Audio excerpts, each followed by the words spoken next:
Welcome back students, बहुत बहुत स्वागत है आप सभी का एक न्यू वीडियो में। और इस वीडियो में हम जो क्लास 7 का सप्लीमेंट्री का जो किताब है उस किताब का पहला चैप्टर द टाइनी टीचर ये पढ़ने वाला है। द टाइनी मतलब है स्मॉल और टीचर होते हैं शिक्षक, यानी कि छोटे से एक शिक्षक, छोटे से एक वो जीव हो सकता है, कोई भी हो सकता है जिससे हमें कोई ना कोई लेसन मिलता है, जिससे हम कुछ सीख पाते हैं। यहाँ पर बेसिकली द टाइनी टीचर मतलब है एंड, मतलब एंड के बारे में यहाँ पर डिस्कस किया गया है।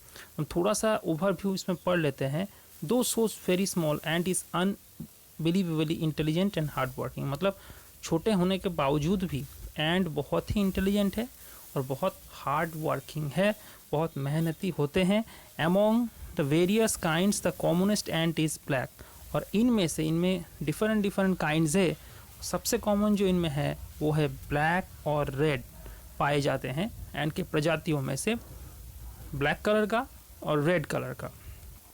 Ends live in the comfortable homes called anthills, and जिस घर में रहते हैं उनका जो घर होता है उसको हम एंटिल्स कहते हैं। अब हम चलते हैं सीधे टॉपिक पर। Name the smallest insect you have seen and the wisest is it the fly. तो सबसे छोटा इंसेक्ट जो तुमने देखा है उसका नाम बताओ, और सिर्फ छोटा ही नहीं होना चाहिए, उससे सबसे बुद्धिमान भी होना होगा, सबसे वाइजेस्ट ज्ञानी भी होना होगा। Is it the fly? तो जवाब में कोई बोलेगा कि ये क्या ये फ्लाई है? नो इट इजंट, नहीं फ्लाई नहीं है। तो फिर ये इज इट द मॉस्क्विटो? कोई मच्छर है? No not the mosquito. Then it must be the worm, तो फिर कोई कीड़ा ही होगा। No none of this, it is the ant, the commonest. ये एंट है और एंट सबसे कॉमन है, एंड सबसे कॉमन होते हैं। The story of ends life sounds almost untrue. अगर हम एंड के जीवन के बारे में बात करें तो आपको लगेगा कि ये सच नहीं है, but people have kept ants as pets and have watched their daily behavior closely। लेकिन लोगों ने एंड्स को पेट भी बनाया है और उनके डेली बिहेवियर क्लोजली ऑब्जर्व किया है, देखा है कि वो किस तरीके से काम करते हैं, वो क्या करते हैं, उसके ऊपर रिसर्च भी इंसान ने किया है। So we know a number of facts about this tiny hard working and intelligent creature.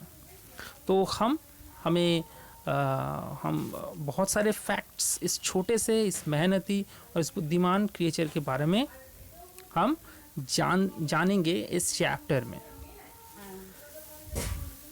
जो भी लोग इनके ऊपर रिसर्च किए हैं उनके जब वो रिसर्च किए हैं उसके दौरान उनको बहुत सारी बातें पता चली है इस एंड के बारे में। तो हम देखते हैं कि ऐसा क्या बात था जो उन लोगों को पता चली इस दौरान। An ant uses it feelers और antenna to talk to other ants by passing messages through them.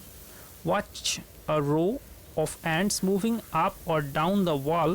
Each ant greets all the others coming from the opposite direction by touching their feelers। मतलब क्या होता है कि एक एंट जो होता है वो अपना फीलर या एंटीना का इस्तेमाल करता है। फीलर या एंटीना क्या होता है मैं आपको अच्छी तरीके से दिखा दूँ, समझ में आ जाएगा। ये जो एंट को आप देख रहे हो, ये सारे एंट, इस पिक्चर में जो एंट आप देख रहे हो, इस एंड का एंटीना कौन सा है। हम थोड़ा सा जूम करेंगे और ये अब आपको पता चलेगा, अच्छी तरीके से दिखाई देगा। ये देखो, ये जो पार्ट है, ये दो एंड एक दूसरे का एंटीना एक दूसरे के साथ टच कर रहे हैं। तो मैं आपको बता दूं कि इसका काम होता क्या है, क्योंकि ये कभी कभी क्वेश्चन में आता भी है कि इसका काम क्या है, इसका फंक्शन क्या है। An ant uses its feelers and antenna to talk to other ants। मतलब हम जैसे बात कर सकते हैं, हमारा वॉइस है, हमें लैंग्वेज का इस्तेमाल हम करते हैं, तो हम एक दूसरे के साथ उसके द्वारा कम्युनिकेट कर सकते हैं। लेकिन जो चींटी होती है, जो एंट होते हैं, वो ऐसा नहीं करते क्योंकि वो बात नहीं कर सकते। तो उसके सामने जो एंटेना होता है वो उसका इस्तेमाल करते हैं, उसके द्वारा एक दूसरे को मैसेज पास करते हैं। Watch a row of ants moving up and down on the wall, each ant greets all the others coming from the opposite direction by closing touching their feelers। मतलब उल्टी दिशा से जो एंट आ रहे हैं उसके साथ कम्युनिकेट कैसे करते हैं, अपने फीलर्स को टच करके। ठीक है, अब आगे चलते हैं।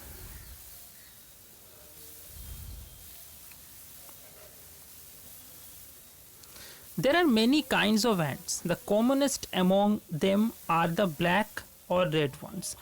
डिफरेंट बहुत तरह के एंड्स हैं और उसमें से जो सबसे कॉमन है वो ब्लैक कलर का या रेड कलर का है।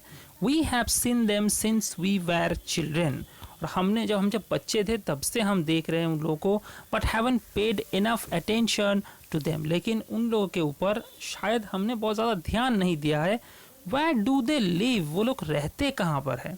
In their comfortable homes called nests और एंटिल्स, वो रहते हैं अपने कंफर्टेबल होम पे जिसे हम नेस्ट या एंटिल्स कहते हैं। Each has hundreds of little rooms and passages. In some of these rooms the queen ant lays eggs. तो यहाँ पर क्या होता है, यहाँ पर इनमें से कुछ रूम में क्वीन एंट है, वो अंडे देती है अपना। Others are nurseries for the young, और दूसरे जो हैं वो नर्सरी है यंग एंट के लिए। Workers have their reserved quarters, workers जो होते हैं उनके रिजर्व क्वार्टर्स रहते हैं। They spend most of the time searching for food, वो ज़्यादातर समय खाने के तलाश में बिताते हैं। Some room serve as store houses for this food, और कुछ रूम स्टोर हाउसेस के रूप में काम करते हैं। स्टोर रूम जिसमें खाना वो जमा करके रखते हैं। सोल्जर्स हैव सेपरेट बैरक्स, जो सेना जो एंट होती है उसके सेपरेट बैरक्स होते हैं। बैरक्स हम जानते हैं जहाँ पर सेना रहती है। No worker has ever tried to live in a soldier's house, और इसमें से क्या करता है ये लोग, कोई वर्कर किसी सोल्जर के घर में नहीं रहता। No soldier has ever gone out of searching for food, और कोई सोल्जर भी नहीं है जो खाने के तलाश में बाहर निकल जाता है। नो वर्कर और सोल्जर और cleaner has ever harmed a grub. So you see, an ant's life is very peaceful. Each does its share of work intelligently and bravely and never fights with other members of the group. मतलब इसके लिए ही इन लोगों के बीच कोई झगड़ा नहीं होता। कोई भी वर्कर या सोल्जर या क्लीनर कभी भी ग्रब को हार्म नहीं करता। तो इसीलिए आप देख पाते हो कि एंट की लाइफ जो है वो कितनी पीसफुल है, क्योंकि वो अपने काम को इंटेलिजेंटली और ब्रेवली करते हैं और एक दूसरे के साथ कभी लड़ाई नहीं करते हैं। तो ये हो गया फर्स्ट पार्ट का जो प्रेजेंटेशन। इसके बाद हम आते हैं सेकेंड पार्ट पे। The queen is the mother of the entire population of the colony, मतलब पूरा कॉलोनी का जो मदर होता है वो क्वीन एंट होती है। It lives for about 15 years, ये 15 सालों तक जी सकती है। It has a pair of wings, इसका एक जोड़ा जो दाना जिसे हम कहते हैं, इसके विंग्स होते हैं, वन पेयर ऑफ विंग्स होते हैं। But bytes them of after wedding flight, लेकिन वेडिंग फ्लाइट के ऊपर ये जो विंग्स होते हैं ये झड़ जाते हैं। This flight takes place on a hot summer day, गर्मी के समर के दिन पे ये फ्लाइट उड़ान होती है। And the queen leaves the nest, और क्वीन नेस्ट को छोड़ देती है, अपनी घर को छोड़ती है। And goes out to meet a male and, और एक पुरुष एंड या ड्रोन के साथ मीट करने के लिए जाती है। High up in the air, एकदम ऊंचे एयर पर, तो हवा में ये मीटिंग के लिए जाते हैं। On its return to earth it gets rid of its wing and then does nothing but lay eggs, जब वो वापस वहाँ से नीचे आते हैं तब वो कुछ नहीं करते, अंडे देती है। Eggs hatch and grubs come out, और फिर वहाँ से अंडे फूटते हैं और वहाँ से ग्रब्स निकल के आते हैं। ग्रब्स जो प्रिलिमिनरी पार्ट होता है एंड का। Soldiers guard them, workers feed and clean them and also carry them about daily for airing. तो जो वर्कर होते हैं वो उनको खिलाते हैं, ग्राब्स को, उनको क्लीन करते हैं और उनको कैरी करके लेके जाते हैं हर दिन हवा दिलाने के लिए, एक्सरसाइज करवाने के लिए, सनशाइन दिलाने के लिए। 2 और 3 वीक्स, 2 से 3 हफ्ते बाद ग्रब्स बिकम कोकून्स, इसके बाद ग्रब कोकून बन जाते हैं।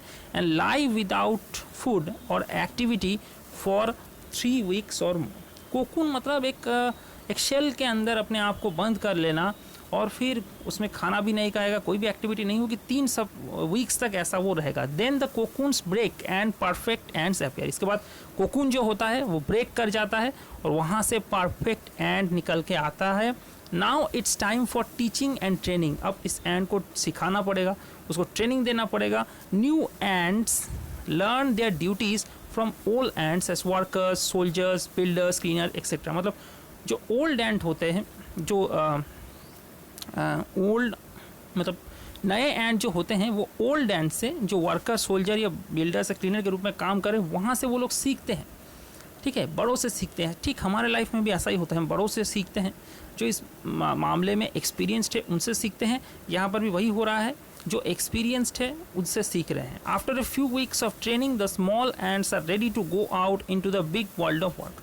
और कुछ सप्ताह के ट्रेनिंग के बाद ये छोटे छोटे एंड्स जो है वो रेडी हो जाते हैं बाहर जाने के लिए। जो बिग वर्ल्ड ऑफ वर्क, वहाँ पर काम का एक बहुत बड़ा दुनिया है, वहाँ पर जाने के लिए ये लोग तैयार हो जाते हैं। An anthill is a home not only for ants but also for some other creatures। Until जो होता है मतलब जहाँ पर एंट्स रहते हैं वो सिर्फ एंट का ही घर नहीं होता, दूसरे कुछ क्रिएचर्स भी उसमें रहते हैं। जैसे बीटल्स होते हैं, बीटल्स भी वहाँ पर ही रहते हैं। Lesser breeds of ants and green fly, ant के लेसर ब्रीड्स, ग्रीन फ्लाई, ये सारे वहाँ पर रहते हैं। Why do ants want this alien creatures to live in their nests. तो जो एंट्स होते हैं वो अपने जो एलियन क्रिएचर होते हैं वो क्यों चाहते हैं कि जो एलियन क्रिएचर्स हैं वो अपने नेस्ट पे रहे। मतलब ये तो एंट का नेस्ट नहीं है, लेकिन फिर भी एंड अलाउ क्यों करते हैं, उन लोग अलाउ करते हैं तभी ना वो रह पाते हैं, तो अलाउ क्यों करते हैं। फॉर सेवरल रीजन्स का बहुत सारा कारण है। Some give off smell pleasant to ant senses. जैसे घर में हम रूम फ्रेशनर का इस्तेमाल करते हैं, उस तरीके से अच्छे स्मेल के लिए भी ये मतलब जो एंट्स होते हैं वो उन लोग अलाउ करते हैं अपने घर में रहने के लिए। इसके बाद others give sweet juices and some are just pets or playthings like cats and dogs to human beings। तो और कुछ तो मीठे जूस देते हैं और कुछ मतलब बिल्ली या डॉग जैसे ह्यूमन बींग पालते हैं, उस तरीके से वो अपने एंटरटेनमेंट के लिए पालते हैं। The green fly is the ant's cow. आप ग्रीन फ्लाई को एंड का काउ बोल सकते हो, गाय बोल सकते हो, क्योंकि ants train it to give honeydew like milk की तरह ही हनी ड्यू देने के लिए उसको ट्रेन करती है with the touch of their antenna. जब एंटेना से टच करती है तो वहाँ से उससे हनी ड्यू मिलता है। They milk it just as we milk the cow. वो उसी तरीके से मिल्क करते हैं जैसा हम काउ को मिल्क करते हैं। तो have human beings learned as much as ants have. क्या जो इंसान होते हैं उन्होंने सीखा जैसा कि एंड्स ने सीखा है।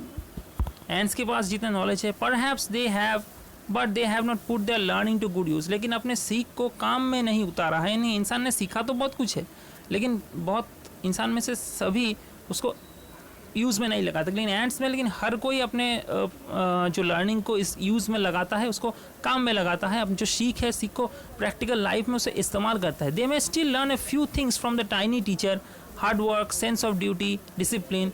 वो इस छोटे से टीचर से बहुत कुछ सीख सकते हैं। वो हार्ड वर्क सीख सकते हैं, वो ड्यूटी के कर्तव्य का जो पालन ये सीख सकते हैं, डिसिप्लिन सीख सकते हैं, क्लीनलीनेस सीख सकते हैं, care for the young ones and above all a firm loyalty to the land where they live.